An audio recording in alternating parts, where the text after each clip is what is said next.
ಪಂಚಮುಖಿ ಆಂಜನೇಯ ಸ್ವಾಮಿ ಅವತಾರದ ರಹಸ್ಯ.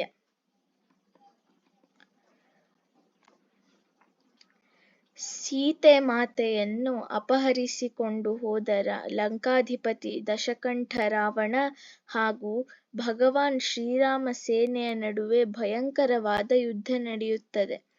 ರಾವಣನ ಸಹೋದರ ಕುಂಭಕರ್ಣ, ರಾವಣನ ಮಗ ಇಂದ್ರಜಿತ್ ಸೇರಿದಂತೆ ಹಲವಾರು ಮಹಾನ್ ರಾಕ್ಷಸ ಯೋಧರ ವಧೆಯಾಗಿ ಹೋಗಿರುತ್ತದೆ.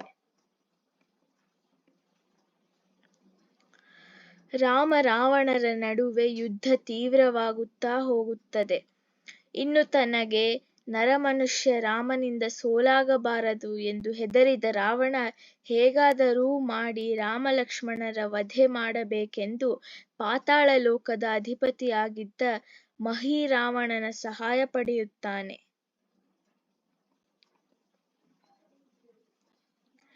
ಈ ವಿಷಯ ತನ್ನ ಗಮನಕ್ಕೆ ಬಂದ ಕೂಡಲೇ ಹನುಮಂತನು ಪಾತಾಳಕ್ಕೆ ಜಿಗಿಯುತ್ತಾನೆ. ಅಲ್ಲಿ ಪಾತಾಳ ಲೋಕದ ಅರಮನೆಯಲ್ಲಿ ರಾಮಲಕ್ಷ್ಮಣರನ್ನು ಹುಡುಕುತ್ತಿರುತ್ತಾನೆ. ಇದೇ ವೇಳೆ ಪಾತಾಳ ಲೋಕದ 5 ದಿಕ್ಕಿನಲ್ಲಿರುವ ದೀಪಗಳನ್ನು ಒಂದೇ ಬಾರಿಗೆ ಆರಿಸಿದರೆ ಮಾತ್ರ ಮಹೀರಾವಣನ ಸಾವಾಗುತ್ತದೆ ಎಂಬ ರಹಸ್ಯ ತಿಳಿಯುತ್ತದೆ. ಮಹೀರಾವಣನನ್ನು ಸಂಹಾರ ಮಾಡುವ ಸಲುವಾಗಿ ವಾಯುಪುತ್ರ ಹನುಮಂತನು ಪಂಚಮುಖಿ ಆಂಜನೇಯ ಸ್ವಾಮಿಯಾಗಿ ಅವತಾರ ತಾಳುತ್ತಾನೆ. ಪಂಚಮುಖಿ ಎಂದರೆ 5 ಮುಖಗಳು ಎಂದರ್ಥ.